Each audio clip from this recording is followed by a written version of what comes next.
જે રીતે અત્યારે હાલ બંગાળનું રાજકારણ ગરમાયું છે, એવી જ પરિસ્થિતિ ક્યાંક તમિલનાડુની અંદર પણ જોવા મળી રહી છે.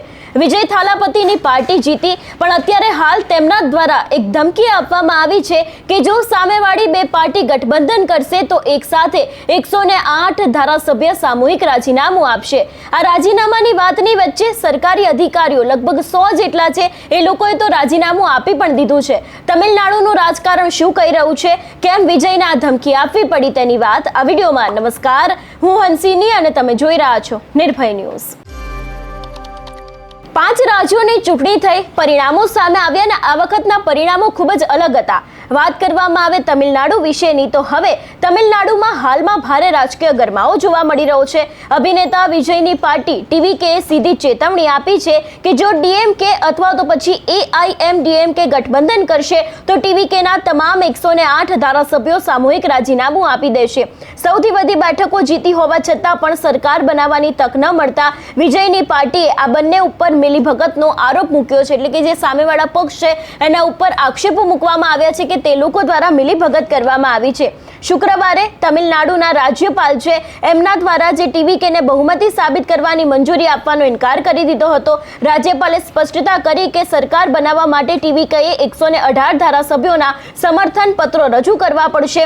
હાલની સ્થિતિ પ્રમાણે ટીવીકે પાસે કોંગ્રેસના 5 ધારાસભ્યોનું સમર્થન છે, જ્યારે પાર્ટી અન્ય જે બીજા લોકો છે અથવા તો પછી નાના નાના પક્ષો છે એ લોકોની સાથે ગઠબંધન કરવા માટે સતત પ્રયત્ન કરી રહી છે. પોતાની પાર્ટી સાથે અન્યાય થઈ હોવાનો આક્ષેપ કરીને વિજય હવે આ તમામ મામલે કાયદાકીય લડત લડવા અને અદાલતના દ્વાર ખખડાવવા માટે સંપૂર્ણ તૈયારી કરી રહ્યા છે.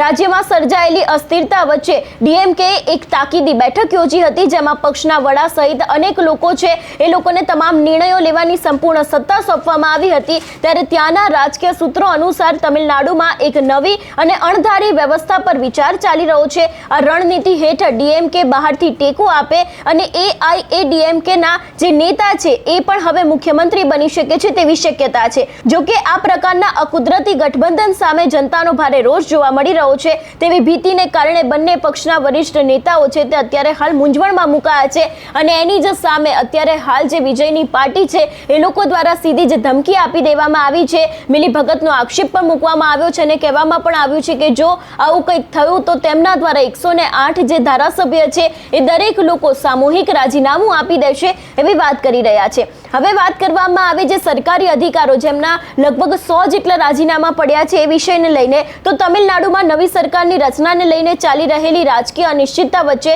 હવે એક મોટું વહીવટી સંકટ સર્જાયું છે.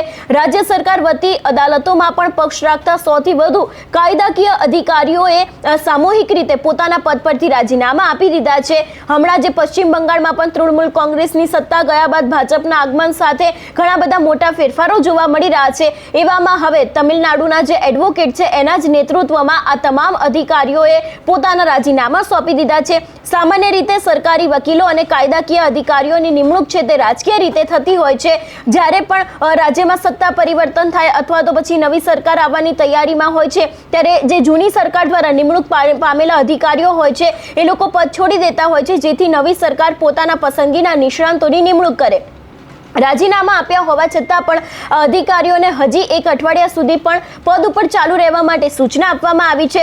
સરકાર નથી ઈચ્છતી કે અદાલતોમાં રાજ્યો છે એની અંદર પક્ષ રાખવા માટે કોઈ પણ પ્રતિનિધિ ન હોય. સામાન્ય રીતે નવી સરકાર વચગાળાની વ્યવસ્થા તરીકે 3-4 વકીલોની નિમણૂક કરતી હોય છે, પરંતુ વિજયની પાર્ટી જે ટીવીકેની સરકાર બનવા પર સર્જાયેલા સસ્પેન્સને કારણે હજી સુધી કોઈ જ નવી નિમણૂક કરવામાં નથી આવી અથવા તો પછી નવી નિમણૂક થઈ શકી નથી. એટલે એક તરફ જે રીતે વિજયની પાર્ટી છે લોકો દ્વારા ચીમકી ઉચ્ચારવામાં આવી છે, તેમની સરકાર નથી બની શકતી, તેમના દ્વારા કોંગ્રેસની સાથે ગઠબંધન કરવામાં આવ્યું છે અને જે બીજા નાના નાના જે પાર્ટીઓ છે એ લોકોની સાથે પણ અત્યારે હાલ વાટાઘાટો ચાલી રહ્યો છે કે જો તે લોકો પણ તેમના સમર્થનમાં આવીને પાર્ટીમાં જોડાઈ જાય તો એમની 118 જેટલા જે સમર્થન પત્રક જે રજૂ કરવાના છે રાજ્યપાલની સામે ધારાસભ્યના એ રજૂ થઈ જાય તો પછી તેમની સત્તા આવી શકે છે. પણ ક્યાંક તેમના દ્વારા સીધા જ આક્ષેપો છે તે મૂકવામાં આવ્યા છે. એટલે જે રીતે પશ્ચિમ બંગાળનું રાજકારણ ગરમાયું છે એવી જ રીતે અત્યારે હાલ પરિસ્થિતિ તમિલનાડુની અંદર પણ જોવા મળી રહી છે. વિજયની પાર્ટી દ્વારા જે રીતે ધમકી આપવામાં આવી છે, સીધું જ કહી દેવામાં આવ્યું છે, મિલીભગતનો આક્ષેપ પણ મૂકવામાં આવ્યો છે અને કહેવામાં આવ્યું કે જો આ વસ્તુ થઈ તો પછી તેમના 108 જેટલા જે ધારાસભ્ય છે એ લોકો એક સાથે જ રાજીનામું આપી દેશે.